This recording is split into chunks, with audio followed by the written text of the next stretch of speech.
Good. Okay, so we're good? So welcome again to all of you who've been at my lectures in the school, and welcome especially to those of you who have not been at my lectures in the school. And I hope to tell you something about some elementary particles that we understand, but maybe not as well as we should. So today we're going to talk about these two mysterious elementary particles called the top quark and the Higgs boson. The Higgs boson is sometimes known as the God particle, but I'm not sure whether that's a sacrilege here. In any event, it's a name that's catchy in the American media. The relationship of these particles is actually very interesting because it's supposed to be that this Higgs boson is responsible for the masses of all elementary particles.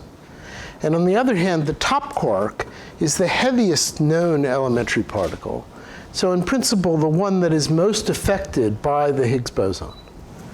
So in principle, we can learn something about how elementary particles get their masses by studying these two states. And, well, let's just say the results are ambiguous.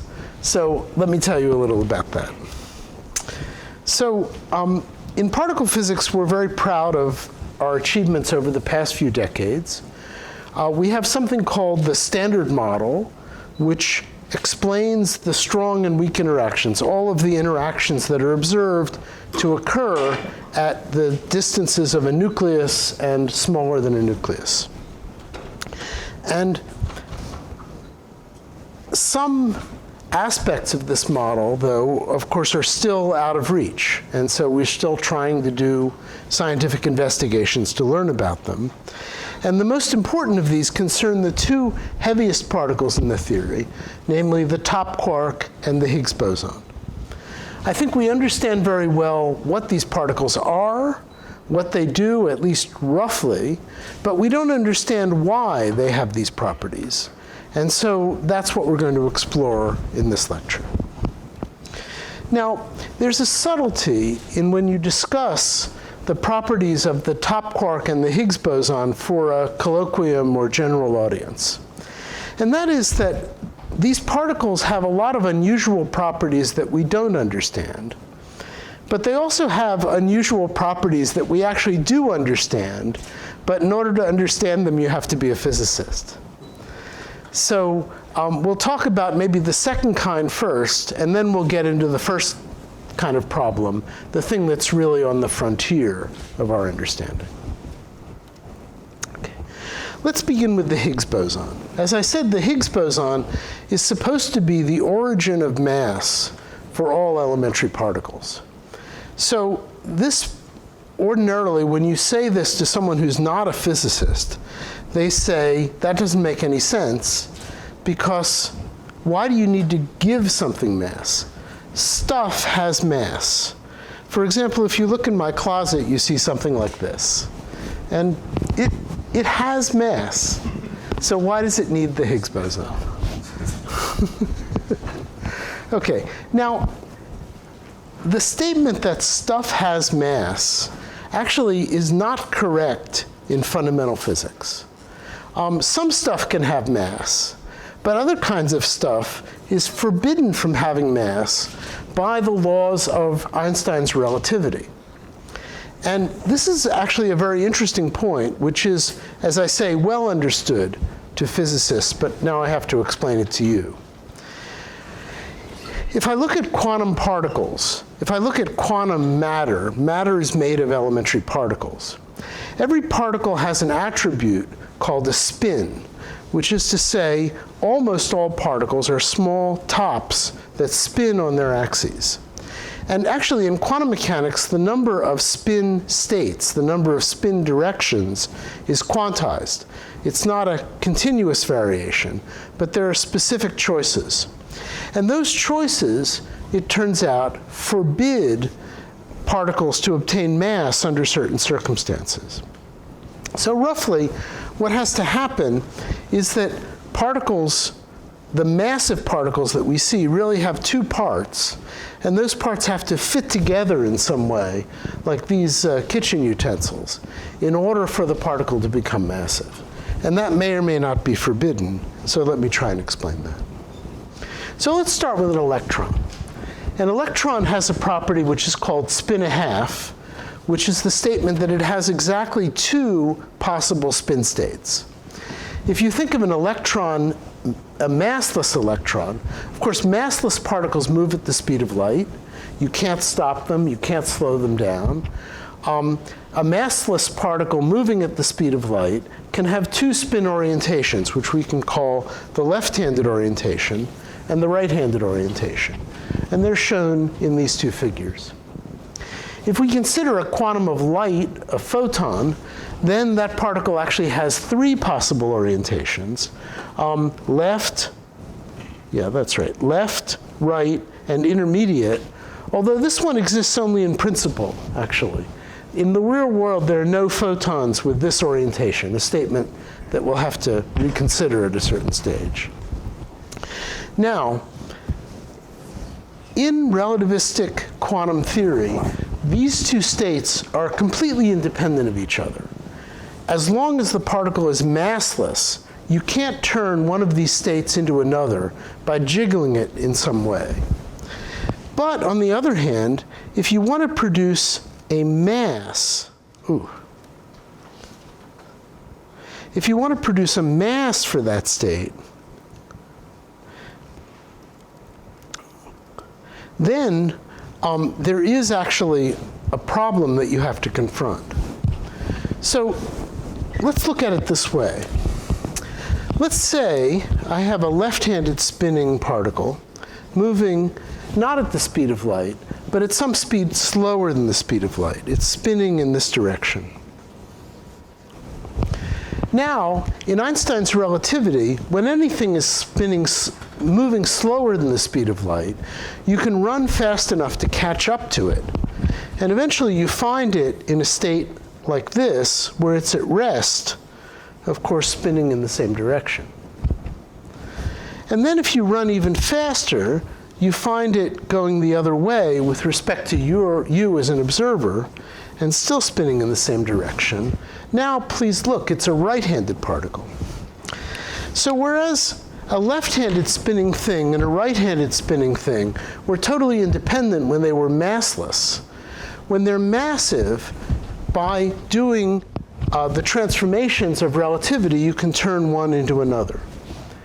In order to make a massive particle, then, these two states have to have the same quantum numbers so they can mix together in the way symbolized by those kitchen utensils that I showed you on the previous slide. Now, is it possible or not? Well, ordinarily you would say, what's the problem with that? But it turns out that as we understand more about particle physics, we've discovered that there's a barrier to this transformation. That actually, when you look at the fundamental interactions, this standard model that I talked about, these two states of the electron actually have different quantum numbers and are forbidden from combining with each other. And that's part of a longer story that maybe I don't have time to tell you, but let me tell you a few things about it. First of all, I'd like to tell you that the model that predicts this is an extremely well understood model. It contains particles which mediate radioactive decay, called the W, and the W has a neutral partner called the Z boson. W and Z are very heavy particles. They weigh about 80 and 90 times the mass of the proton, respectively. And they took a long time to discover, although people had glimpses of them as early as the late 1950s. In the 90s, we were able to actually do accelerator experiments that produce Z's in the laboratory by colliding electrons, matter, and their antiparticles. So you bring together matter and antimatter. If you bring them together just at the right energy, the energy mc squared of the Z boson, you make a Z boson. And then one can study this Z boson in great detail. So this is what I explained to these students in a previous lecture. This is a very interesting curve. This is the resonance curve of the Z boson. So if you bring together the particle and antiparticle just exactly at this energy, it very easily makes a Z boson. And then as you go away from that energy, there's a definite shape with which the rate of production of Z's rises and falls. And what's amazing about this is the concord between theory and experiment. So the little red dots are actually experimental measurements of this rate done by an experiment called Opal that lived in a large accelerator at CERN, the laboratory in Geneva.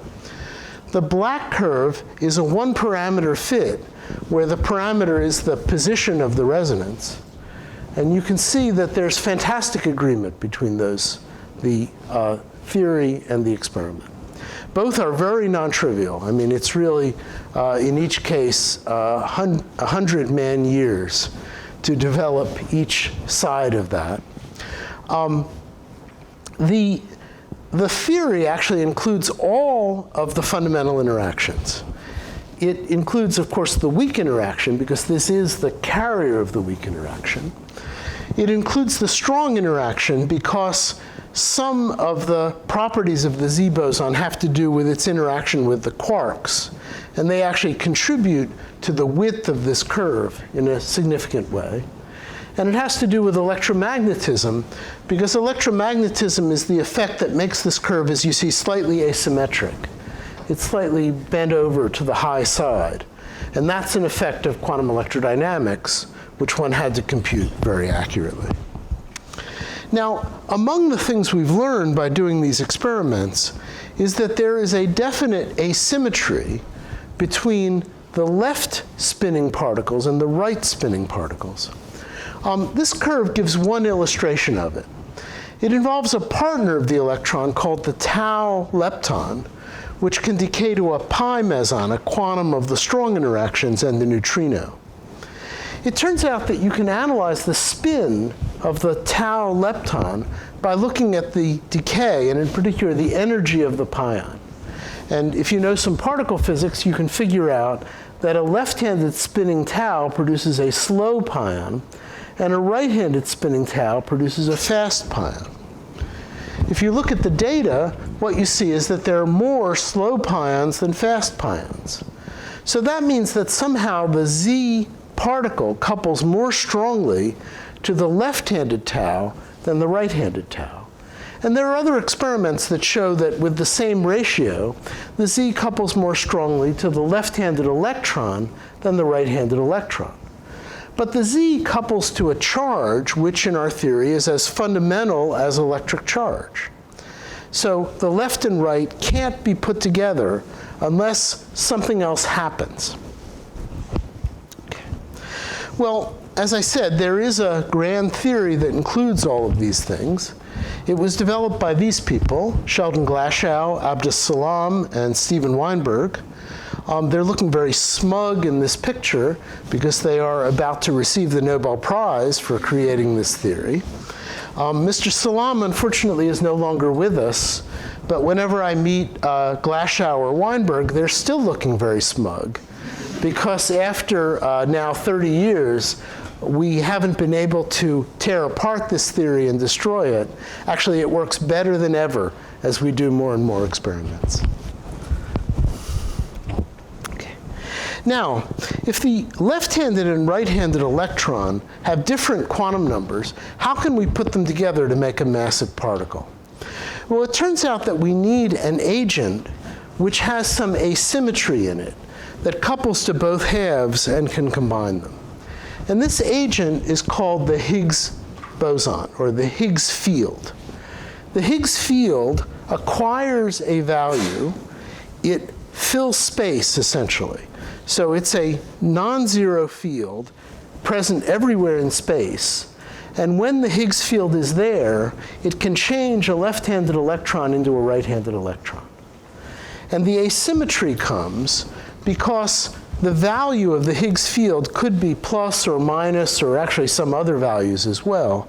But it spontaneously chooses a certain value which is asymmetric with respect to the charge that is differentially carried by the left and right-handed electron.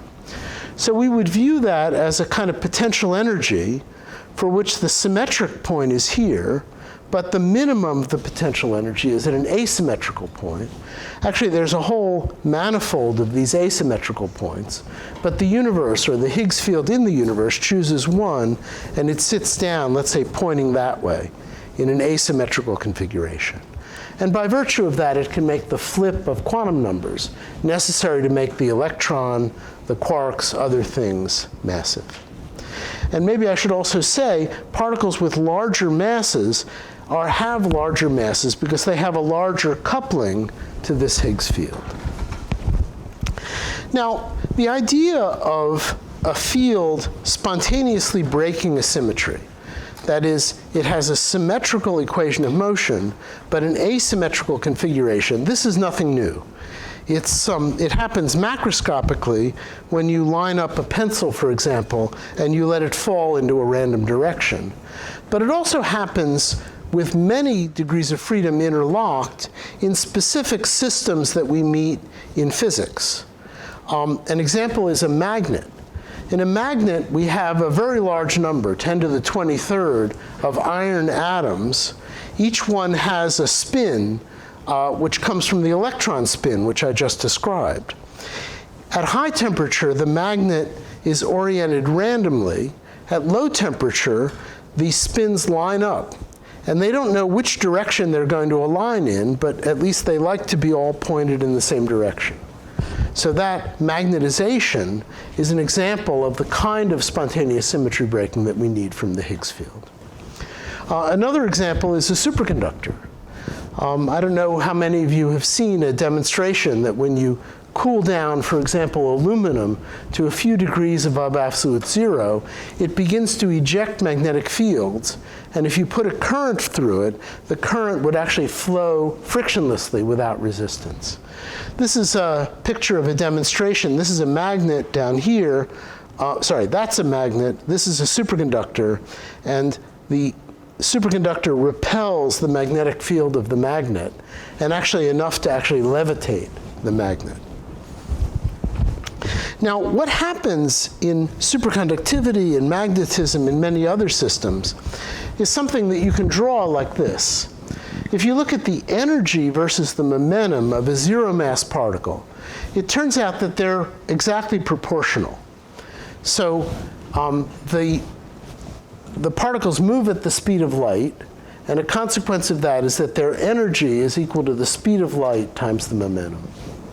And if I make the momentum zero, the energy goes to zero, which is to say there's no mass. But for a massive particle, when you make the momentum go to zero, what's left is some finite energy, and that's the E equals mc squared, the energy at rest of a particle according to Einstein. Now, what happens when you break a symmetry is you have two branches like that. Actually, this would be for electrons and anti-electrons. They mix at this point, and they open up an energy gap like that. There are many systems in solid-state physics. Superconductivity works like this. And now we understand that elementary particle physics also works like this. When the Higgs field turns on, it opens a gap like that so that the particles that couple to the Higgs field have a finite energy above zero, and these negative energy states are representing antiparticles. Okay. Now, we know what the Higgs field does. We know that it influences quarks, leptons, W and Z bosons in exactly the way that the theory predicts. The thing that we don't know is we don't know actually what it is or why it does what it does. And that's actually one of the big mysteries of physics. We give this field a name, the Higgs field, but it doesn't make it less mysterious.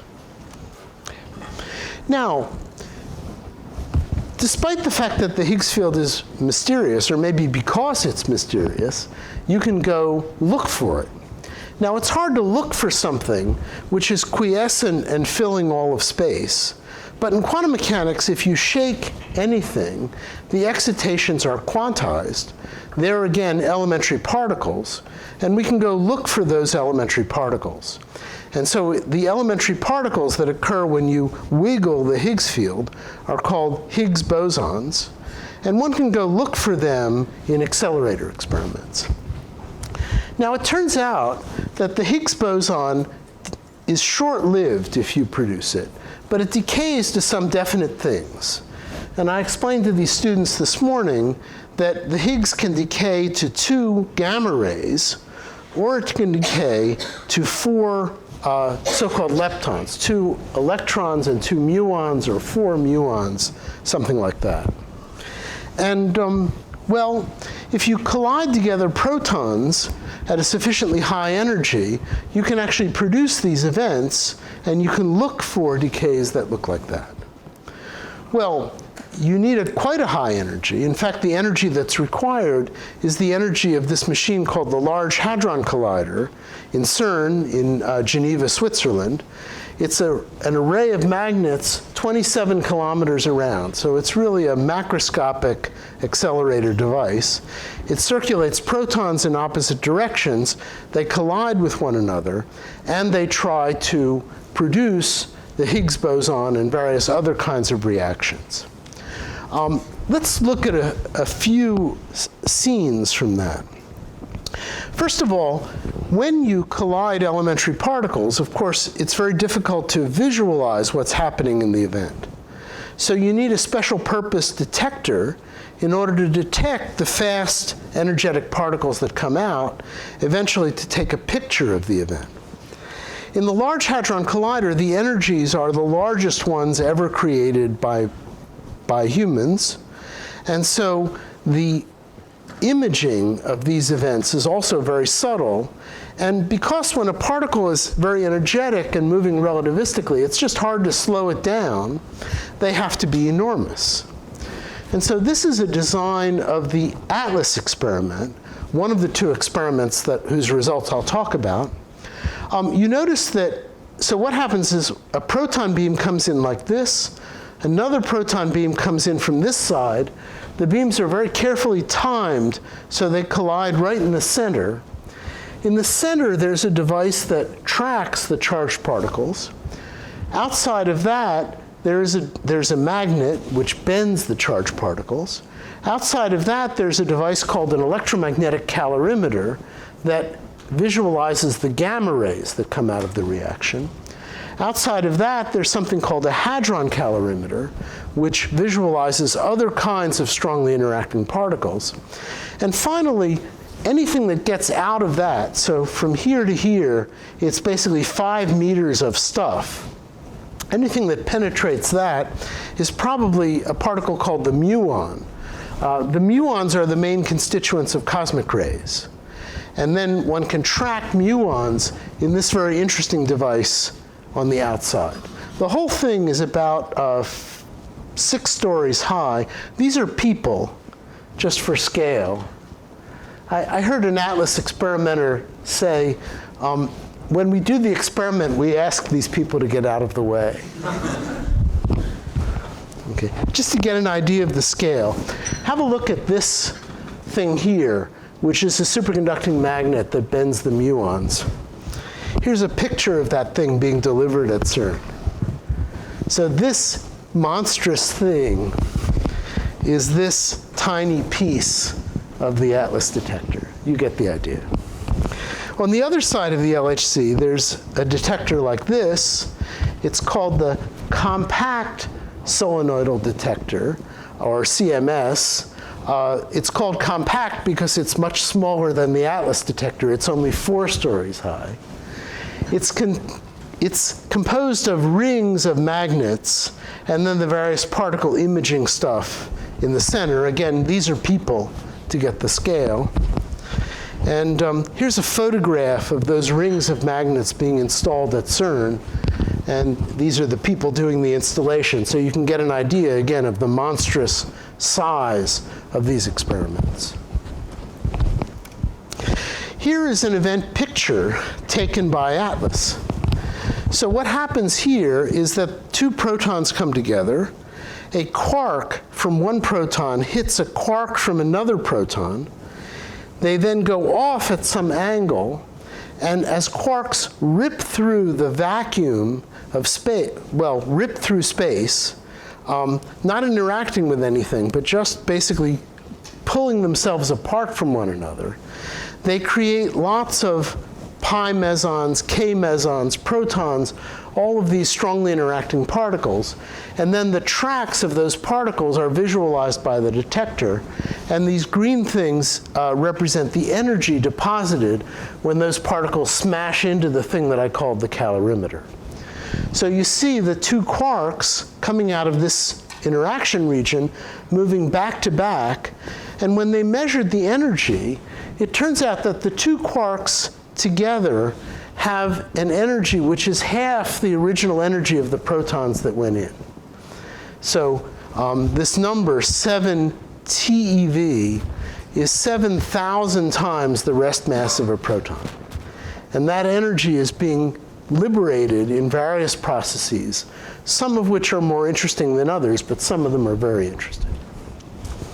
Now, the kind of process that I told you to look for was a process where you make a Higgs boson and it decays to 2 gamma rays.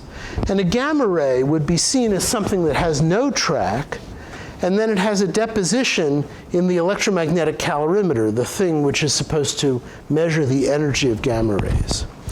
And so it's an event that looks like this.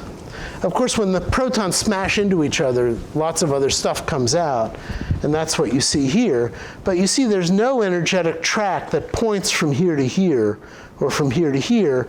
And here you see a large energy deposition in this ring of CMS that contains the electromagnetic calorimeter. So that's what a Higgs boson being created and decaying to 2 gamma rays looks like. Now, as I told you, these decays are very rare. First of all, the Higgs boson production is rare, and then only a part in 1,000 of the time does the Higgs decay in this way.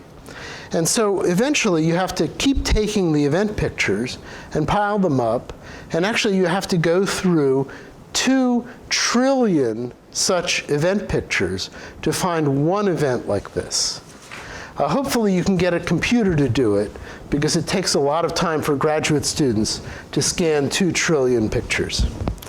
And when you do that, what you find is a distribution like this. So now what I'm going to do is to measure the energy and momentum of these gamma rays, add them together. That gives me the mass of the parent. What I see is a smooth distribution that comes from other kinds of strong interaction processes.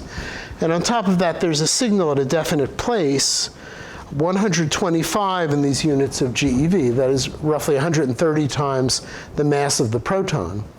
And that, one would say, is the signal of a new elementary particle, the Higgs boson. There's another kind of reaction I told you to look for, which is one in which the Higgs boson decays to muons and electrons. So here's an example of that. The Higgs decays to 2 Z bosons, which in turn turn into 2 muons and 2 electrons. Here's a picture from Atlas, and you can see it. The muons, remember, are the things that go all the way through the detector. And so here you see the track of one muon, and here the track of another muon. The electrons, this is a better view to see the electrons, have a track which ends at the electromagnetic calorimeter and has some electromagnetic energy deposition. And so in all, 2 muons and 2 electrons, which you can see here and here, but better here and here. You measure their momentum vectors, you add it up, you compute the mass of the parent. It turns out to be just where the other resonance was, about 125 GeV. And if you look at the whole sample, it turns out that there are only about 20 events observed originally by the Atlas experiment, but it's very clearly a signal above the computed backgrounds. So again, really evidence for a new kind of particle that was being produced in the Large Hadron Collider experiments. Now, as I said, we've now been able to see the Higgs boson in many other decay modes. It's supposed to decay to so-called bottom quarks, to these tau leptons that I told you about, to the W boson, which mediates radioactivity, in addition to the decays to Z and gamma that we've already discussed. These are the measured values relative to the prediction of this standard model of particle physics. So roughly 0 here is no Higgs boson.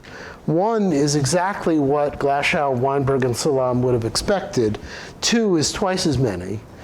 There's still, statistical error on these points, but you can see that that theory seems to actually explain pretty well how many Higgs bosons are produced and how they decay at the LHC.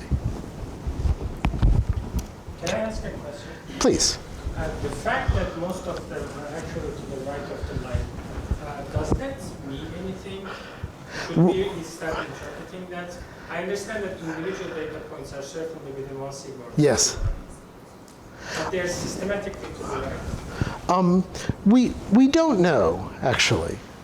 I think if you add it all up, it is not a significant, the average is not a significant deviation from 1. But nevertheless, you could begin to wonder. If it's not exactly 1 when we have very high statistics, that would indicate that there's something wrong with the standard model. But I think no one is claiming that yet. But good observation. Okay. Now, the mysteries of the Higgs boson are linked to mysteries about other elementary particles. And so, in particular, one of the very important things is the mass of elementary particles. So there are 2 kinds of matter-type elementary particles. They're called leptons and quarks.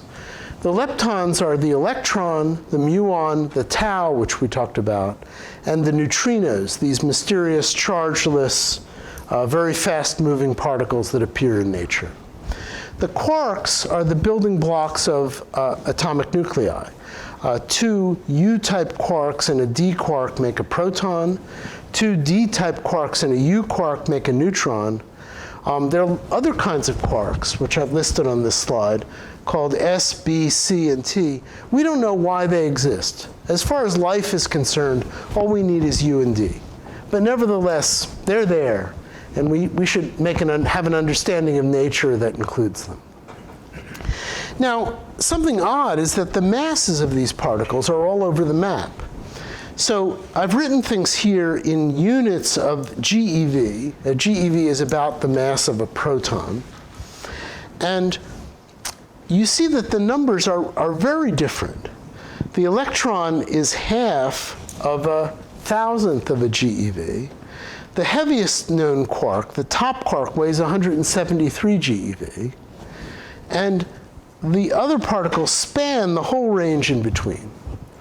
And let me just emphasize, we have no knowledge of how to predict these numbers or understand them. We observe them. And where they come from is a mystery. And in particular, why the lightest quark is 100,000 times lighter than the heaviest quark is something that we absolutely do not understand. Now, I could tell you that in the standard model, the ratio of these 2 masses is equal to the ratio of the couplings of those particles to the Higgs field. So ultimately, the Higgs field knows why the up quark is less massive than the top quark, or vice versa. But you've got to admit that this is not a very good explanation. It just kind of pushes it back in 1 step into a mystery that we still don't understand. Now, there's one more very important thing that we don't understand, which is anomalous. Is it that the up quark is light, or is it that the top quark is heavy? And it's not a silly question. It's really an existential question, because we'd like to know where the top quark comes from, why it exists. It is a very heavy particle. It actually is unstable. Its lifetime is something like 10 to the minus 24 seconds. So you make it, poof, it's gone. We don't know what role it plays in life, in biology. Presumably it has none. But there's some reason why it exists in the universe. And to understand that question, we'd like to understand whether it's important that the top quark is as heavy as it is, or whether that's just an accident. So let's talk a lot more about that. So here I put actually some questions which are really related to this.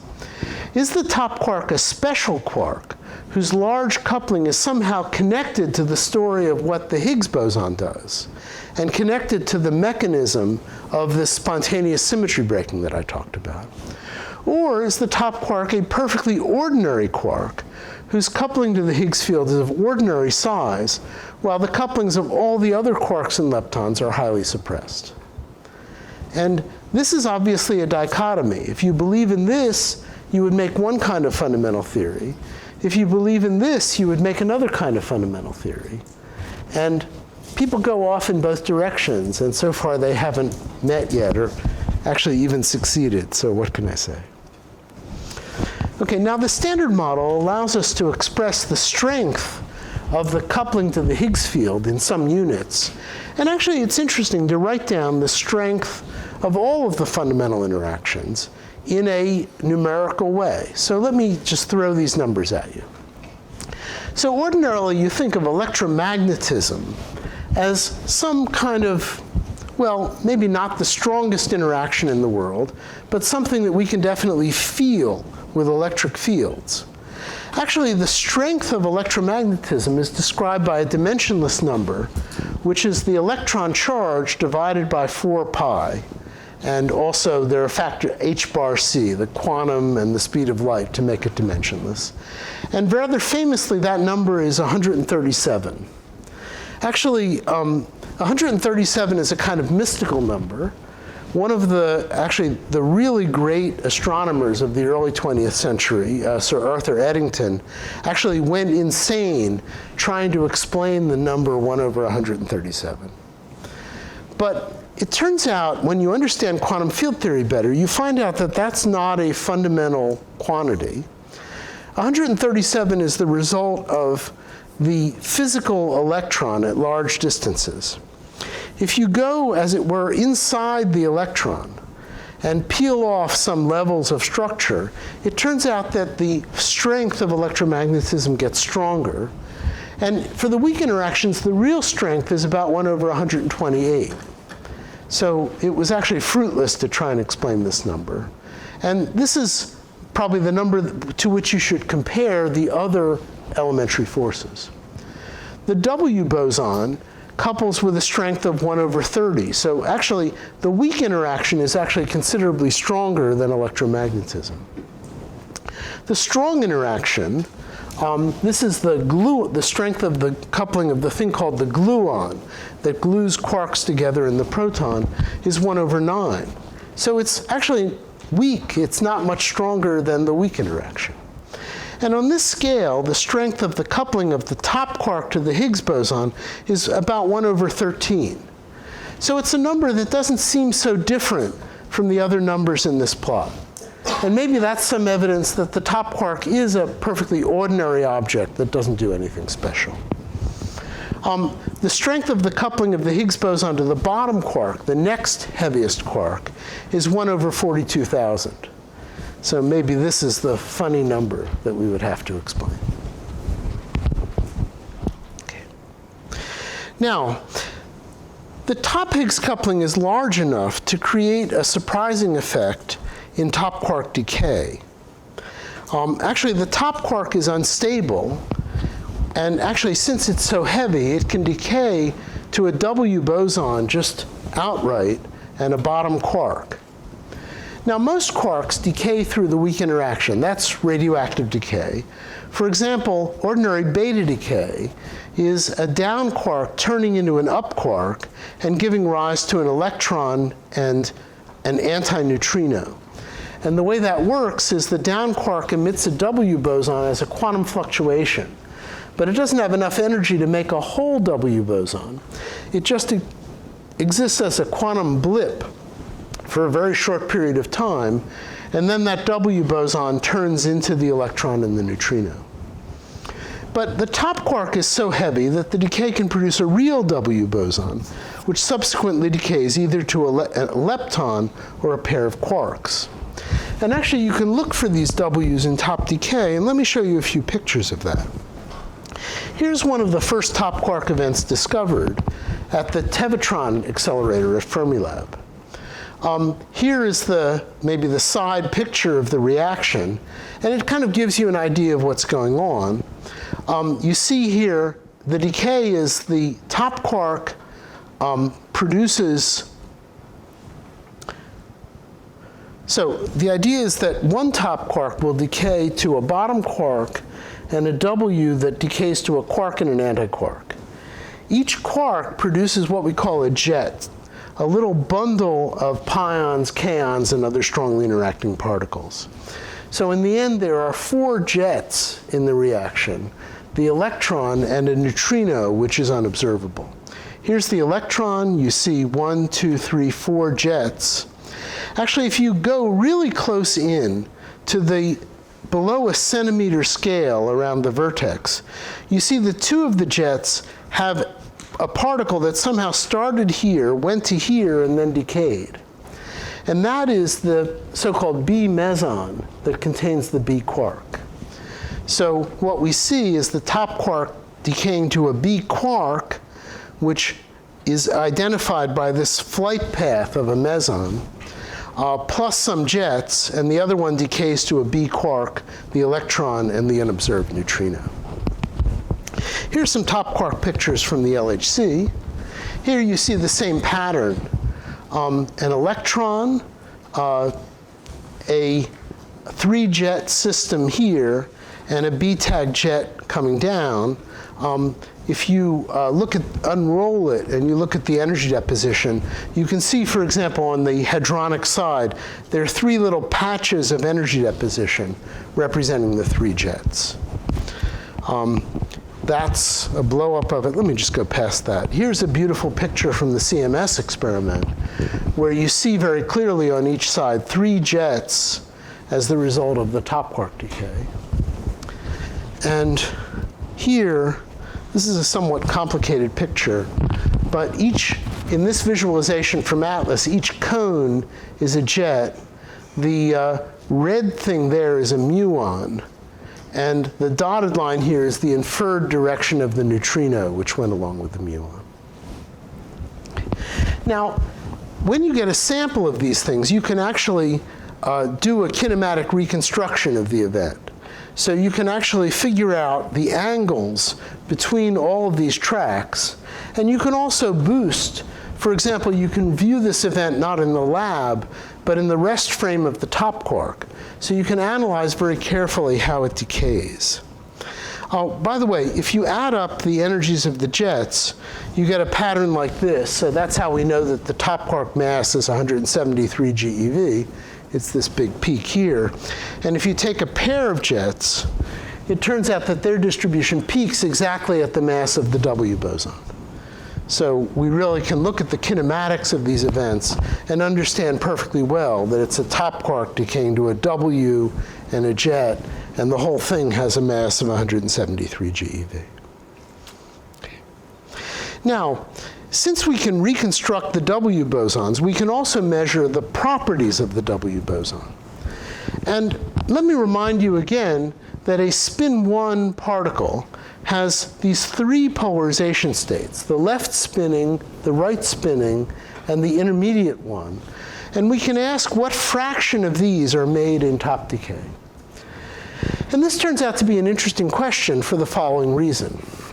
If you have a massless particle like a photon, I told you that only these 2 states, the left and right spinning ones, exist in nature. If you take Maxwell's equations, which are supposed to explain electromagnetism, and you solve Maxwell's equations, you find this solution and this solution, but not the other solution. This one is there only if the W is massive, and actually only by virtue of the W's interaction with the Higgs field. And this is something that you can understand through the analogy with superconductivity that I talked about before. Basically, the left-handed and right-handed spinning states contain electric and magnetic fields that spin, literally rotate around the direction of the W as it goes through space. The intermediate state is some electric field that bobs up and down. And this is actually a motion not of the W itself, but of the medium that's making the W massive. So this is actually an element, a state that comes from the Higgs field rather than from the fundamental W field. Now, what is that? Can we visualize that experimentally?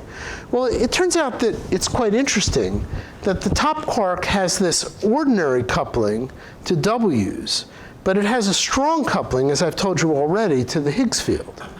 And so what you would expect is that when the top decays, it's much more likely to go into this state than into either of these states. And experimentally, that actually turns out to be true. You can measure the fraction of that zero state, and it turns out that when you analyze that fraction, it's 70% of the top decays go into the state which wouldn't even exist if the top quark weren't, if the W boson weren't massive. And one can explain that actually by saying that to produce that state, it goes with the quantity alpha T, the strength of the Higgs coupling to the top quark. For the WL, it goes with the ordinary weak interaction strength. The ratio is 2.3 from the numbers I gave you before. And that predicts, and it's actually correct, that 70% of the top quark decays are to this W0. And as I say, if you go and measure the angles in W decays, here's a very beautiful measurement of that angular distribution from the LHC. The prediction of 70% is that red curve, and you see that the data falls right on top of it. So this is a weird thing about top quarks and Higgs bosons, but it's something we actually understand. So now we need to go to the things that we don't understand. So, as I said before, we know that the Higgs boson exists. We know that it is the quantum of this field that stretches through space. We know that that field can create the left-right flip, which is responsible for giving masses to all the leptons and quarks, and also, of course, the W and Z bosons themselves. We don't know, though, what that field is made of or why it fills space. Why is that energetically favorable rather than just having a zero value everywhere, which you think would be much more sensible? So what causes this? Well, this is something that I think physicists spend their nights staying up and worrying about this. I'm certainly one of those people. And now we have to ask why it occurs. In the standard model, there's no explanation. The standard model just says, that's the potential, live with it, that's all I can say. So now what we have to do is to look for some kind of more fundamental explanation. In superconductivity, there is a more fundamental explanation of why that particular symmetry breaking occurs. It turns out it's a very delicate phenomenon. When you cool a metal down to very low temperature, electrons are actually bound. They pair up. And those pairs of electrons then have changed their, if you like, what's called their quantum statistics. Instead of obeying the Pauli exclusion principle and repelling each other as individual electrons do, the pairs of electrons obey a different kind of statistics called Bose-Einstein statistics, and they like to clump together.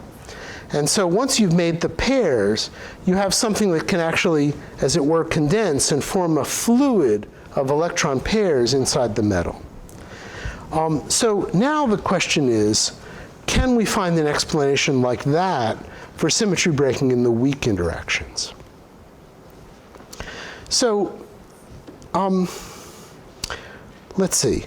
First of all, I guess I'd like to give you an explanation which actually doesn't work, but it almost works, for why the electroweak symmetry is broken, which has to do with the relation between the Higgs boson and the top quark.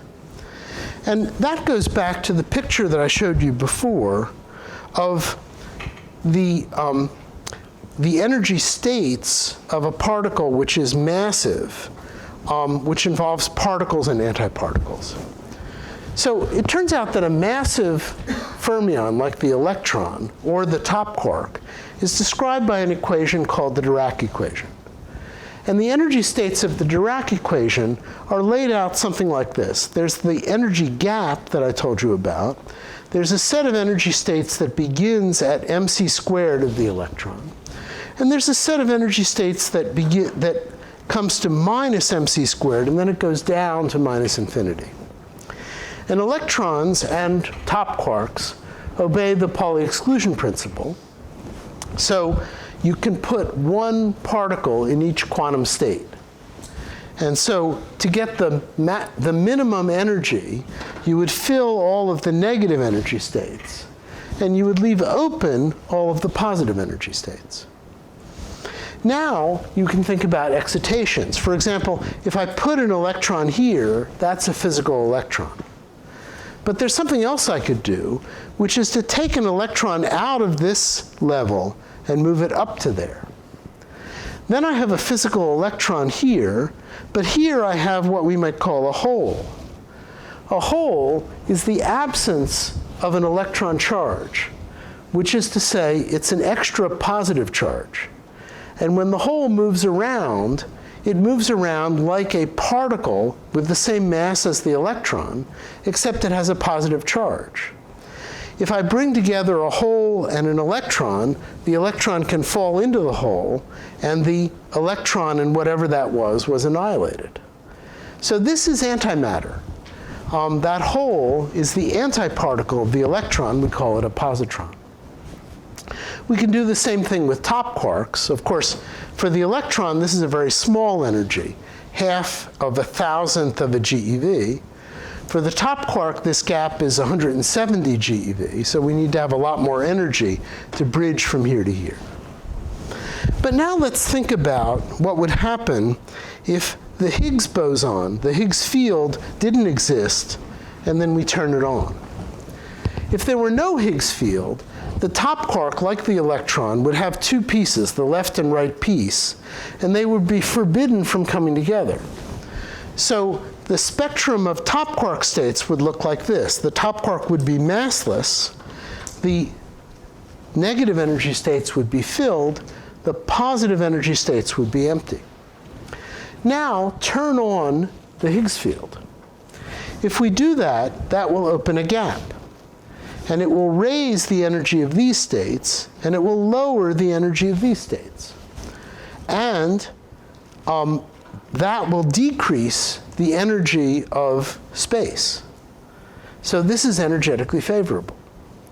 And so you can see from this argument that if I couple the Higgs field strongly to the top quark, the symmetric configuration, that is this one, is actually unstable. It goes over to a configuration where the Higgs gets an expectation value, fills space, lowers the energy of all the top quark states, and then proceeds to break the symmetry that we need for the theory of the weak interactions. There's only one problem with this, which is that it doesn't stop. The Higgs field, if you really take this model seriously, just gets an infinite value. All these states drop down to minus infinity. These states go up to plus infinity, and the situation is completely unstable. So one of the big problems then is, if you take this seriously, how do you make this evolution stop and find a stable minimum in which the Higgs field rests?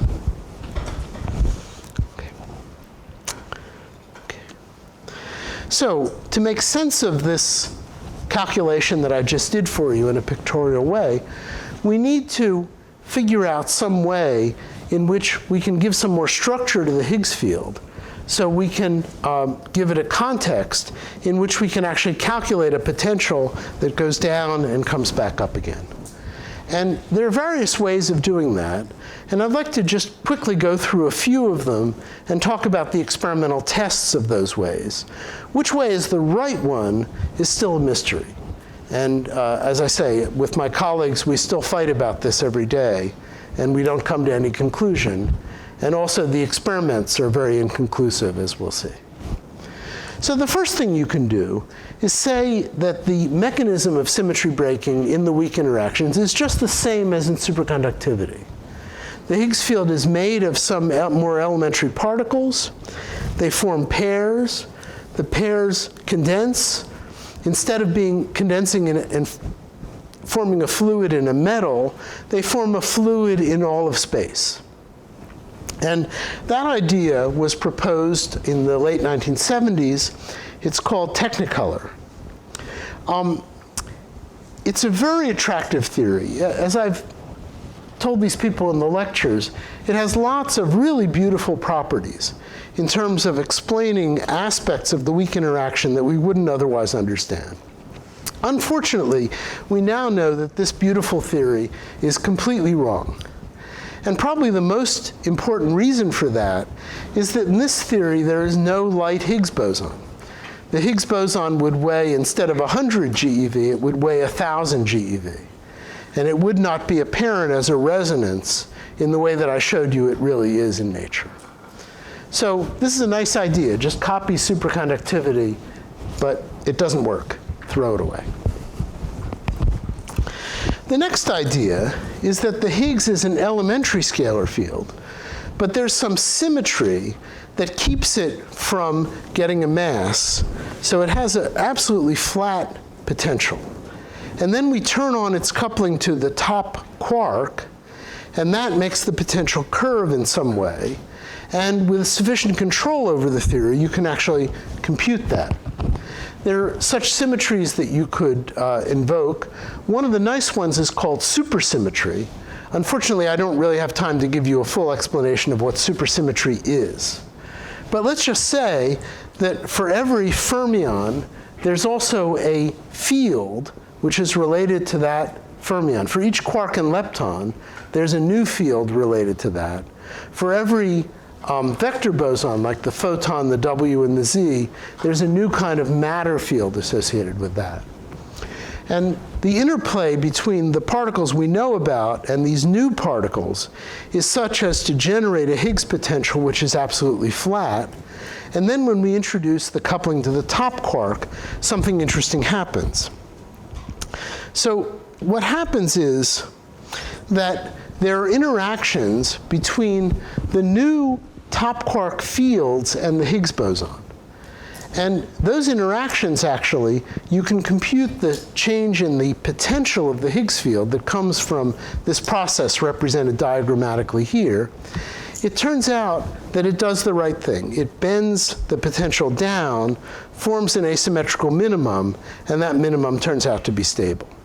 So this is a beautiful theory for making the form of the Higgs potential that we need for the strong interactions. Actually, there's a part of this which is really quite interesting and very lovely. And that is that because we've turned the top quark into a field like the Higgs field, there are actually three fields in play which compete with each other. There's the field associated with the left-handed top quark, the field associated with the right-handed top quark, and the field associated with the Higgs boson. And those have a kind of competition. So in principle, any of them could have a potential that bends down, and any of them can get this vacuum expectation value that fills space. So that competition you can express in equations, and here are some, well, pretty complicated equations that express that. Essentially, what happens is that the masses of each of these fields start from some value at very short distances, let's say at a very fundamental scale, like the Planck scale, or a scale of grand unification. Then they get changed by these equations as we go to larger and larger distances, and eventually they start becoming negative. And the first one that becomes negative, that's the instability toward symmetry breaking. And if you look at the coefficients, it turns out that there's a coefficient 1 here, 2 here, and 3 here. So this field, which is the mass of the Higgs boson, is the first one that becomes negative and starts the instability. It's a non-trivial calculation. and it comes out in the right way to give you a good phenomenology for the weak interactions. So it's a very beautiful property of this explanation for the Higgs field. Now, the only problem with this is that these other fields associated with the top quark have to exist. And they also have particles, which would be the analogs of the Higgs boson, except they'd be top-like. And actually, to make this mechanism work, the masses of those particles have to be not very far from the scale of the Higgs potential, that is a few hundred GeV. So we can go to the LHC and look for those particles. And actually, a lot of work has been done looking for particles like that. So for example, one can look for this reaction where the top, it's called the top squark, decays to a top quark and a partner of the photon, and then this will decay to WB, and then you sort through your pile of events to look for final states that look like that. And here are some plots from a paper that did that. Unfortunately, there are lots of other rather complicated processes that produce the same final state. For example, ordinary top decay accompanied by, let's say, a Z boson that decays to neutrinos will produce this signature. And so the colored boxes represent all the various kinds of perfectly complicated but perfectly well understood reactions. And when you add them all up, the data agrees with that sum.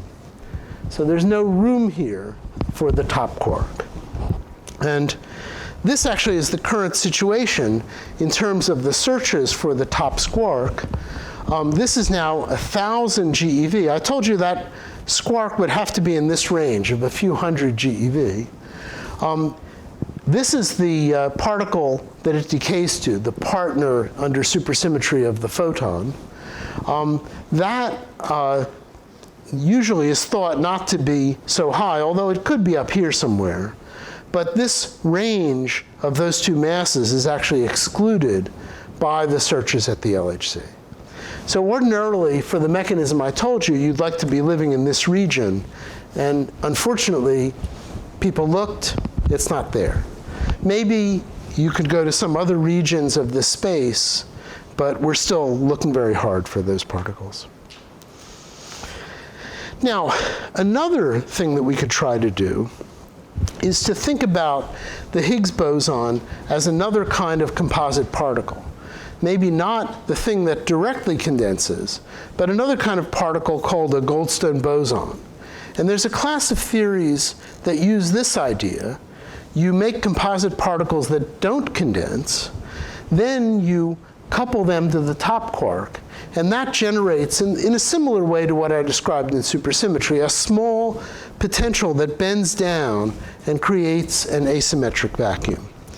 And one type of model there is called the little Higgs model.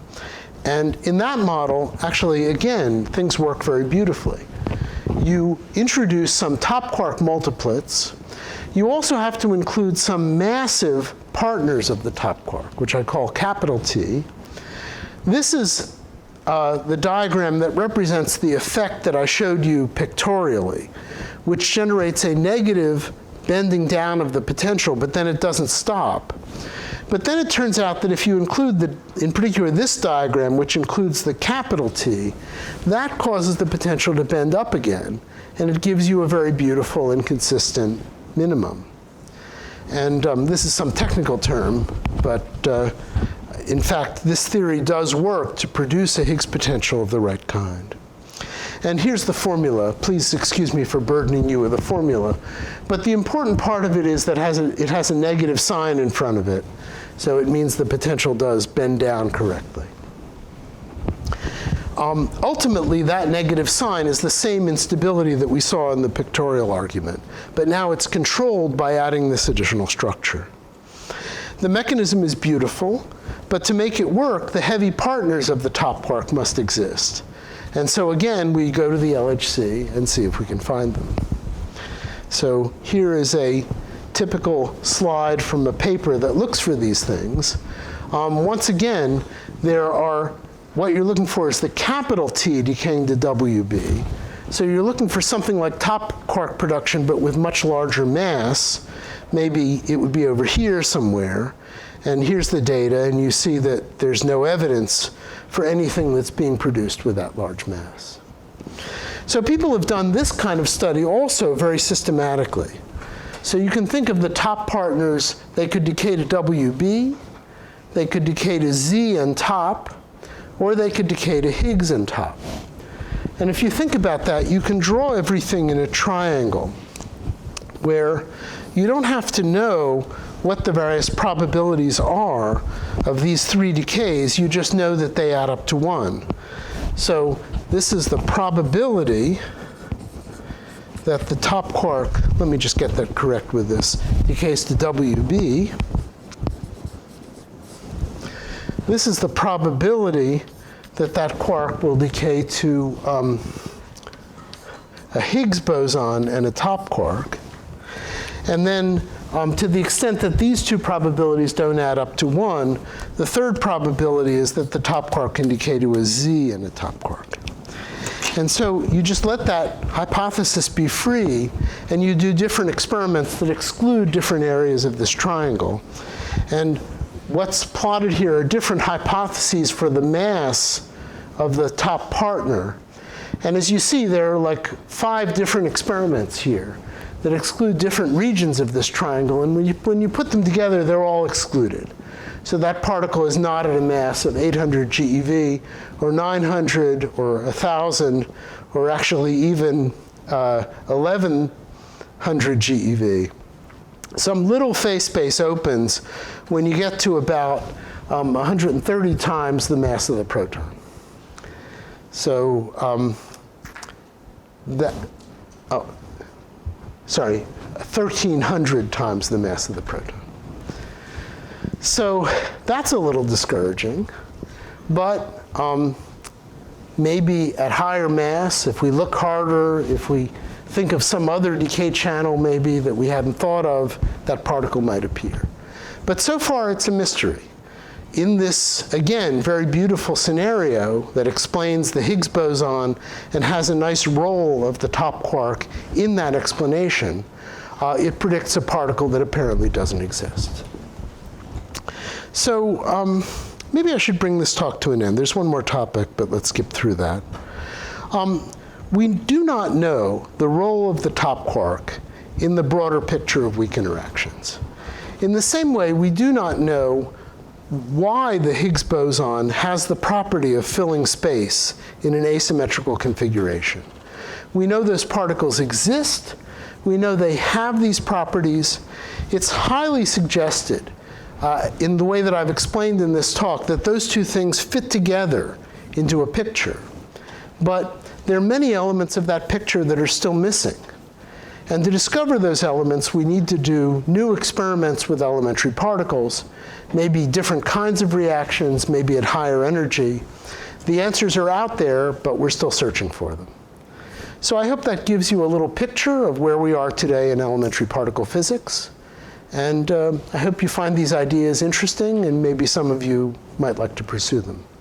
Well, thank you very much.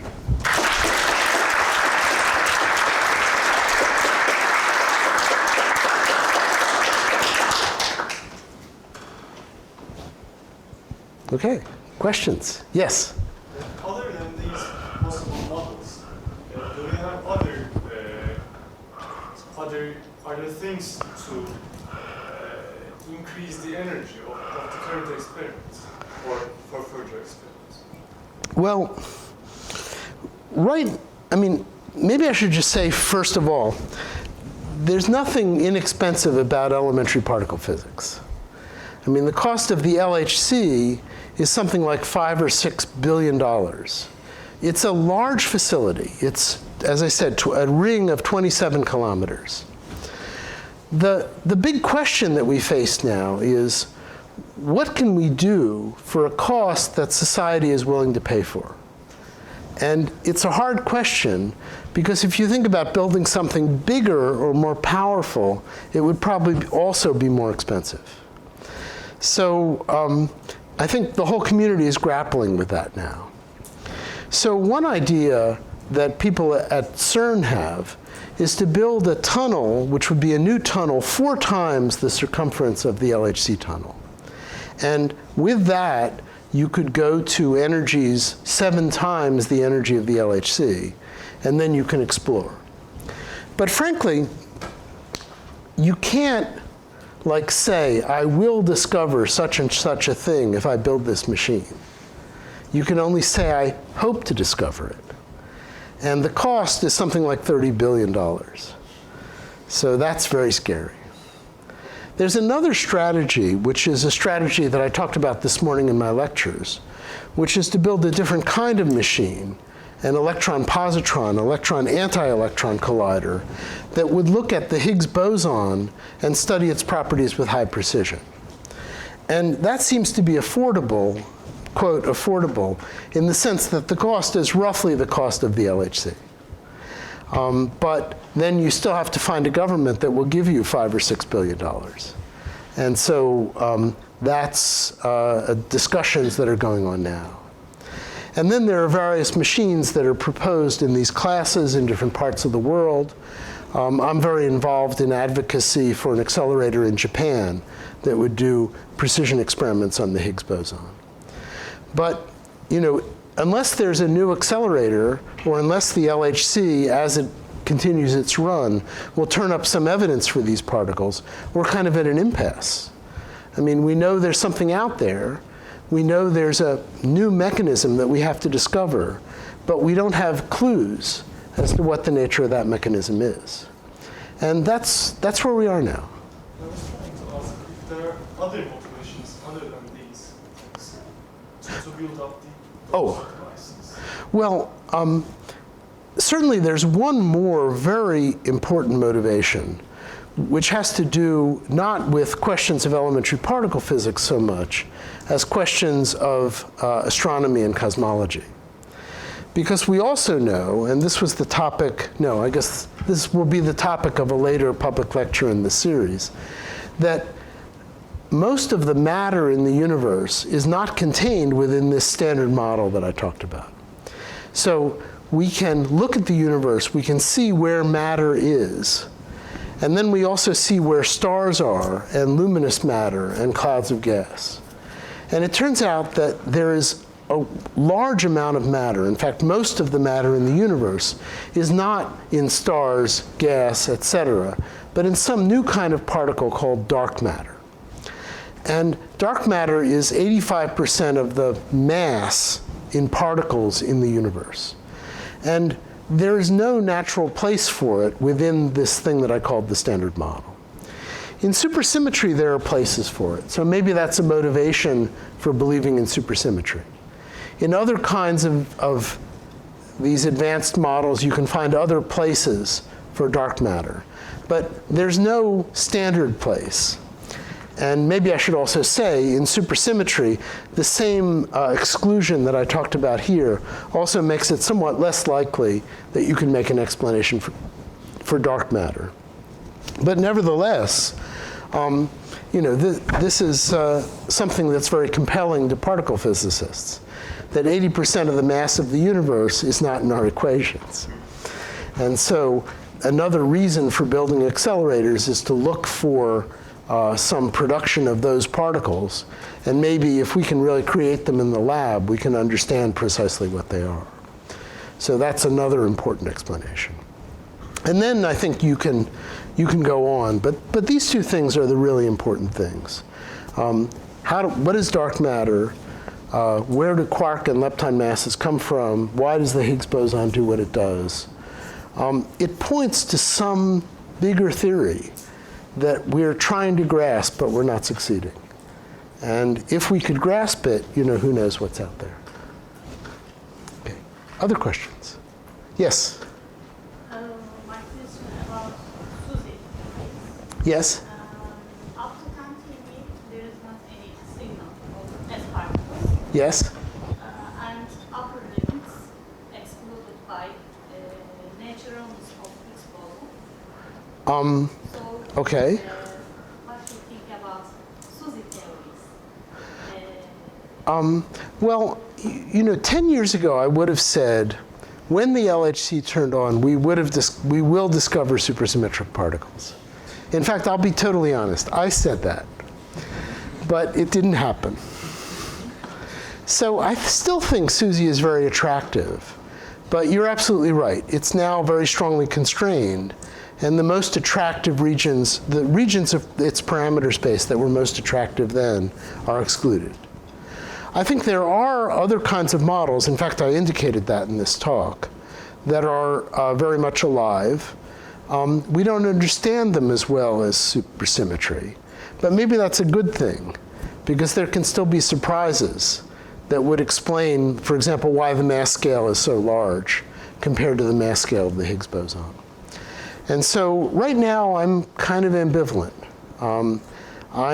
Personally, my research is dedicated to these other kinds of models, but I still follow what's happening in the SUSY world.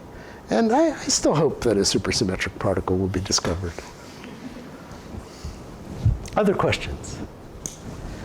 Please.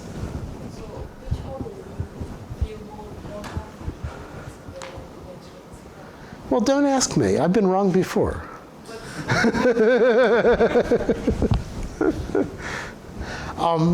I don't know. I have an affinity for these models where the Higgs boson is composite. I think, as I say, there are a lot of aspects of those models that we're really ignorant about. But it means that it can hide surprises that can teach us something. So I'd really, what I'm trying to do in my own research is to see if we can learn some of those things which would be surprising. And so, it's a quest, it's not an answer. Okay. Okay, other people? Yes? So I believe earlier today you described fundamental physics as peeling off, whenever you find something out, something new, you peel off a layer of ignorance and you ask another question about what's underlying Yes. this theory. So in what sense do these possible solutions stop this cycle of asking why and why? Stop the cycle? Why do you, When are we going to be, this may be a philosophical question, but Yeah. How is it possible to be satisfied with finding a model that explains everything that we've been wondering about? Well, I don't know. You discover something, you're happy for a week, then you find out that there are still questions, right? And I don't see any time in the foreseeable future that we're going to be satisfied. But remember, here we are at the scales of 100 GeV. We seem to understand everything. At the scales of 1,000 GeV, we understand much less. Probably at 5,000 GeV, we understand nothing. And the Planck scale is at 10 to the 19th GeV. So there's a long way to climb between here and there. And I think probably for centuries, people are going to be climbing that and discovering new things. We're just a little part of it. Sir. Since this is your last lecture, in addition to reading your book, do you have any advice for young guys like us?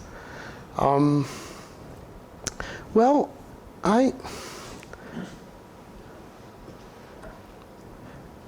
as I've emphasized, both in the lectures and in this lecture, I think in order to make progress, you have to understand what happened before, right?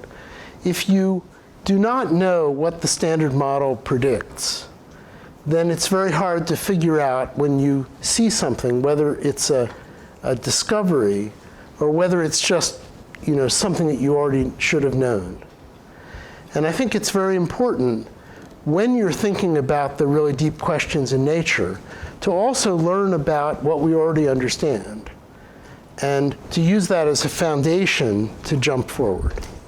And so that's a theme I've emphasized in my lectures, and I think that's my big advice for you guys. And keep at it, because the mysteries, they're out there. We're going to find them eventually. Okay.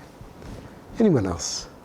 Yes? Sorry, since you mentioned the value of couplings slides, could you please talk a little about gravity also, and compared to, for example, the field, I hypothetically consider graviton or something. Ah. A huge difference between the value of that field. Well, gravity, it's different.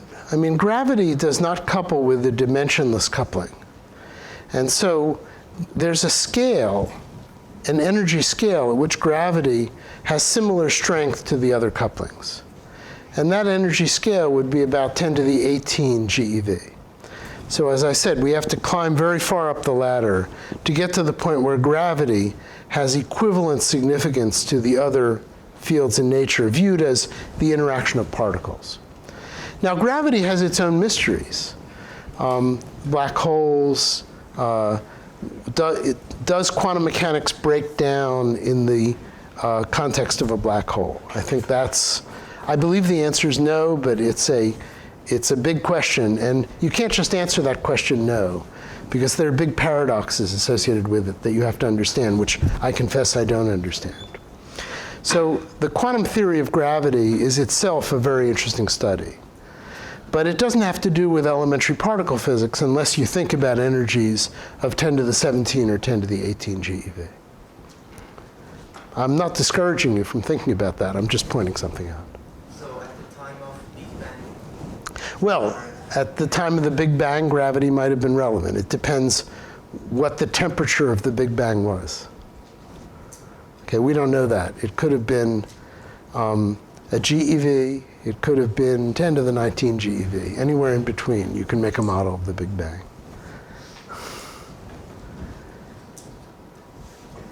I guess we're done. Let me take the rest of the questions privately. So thank you very much for your attendance.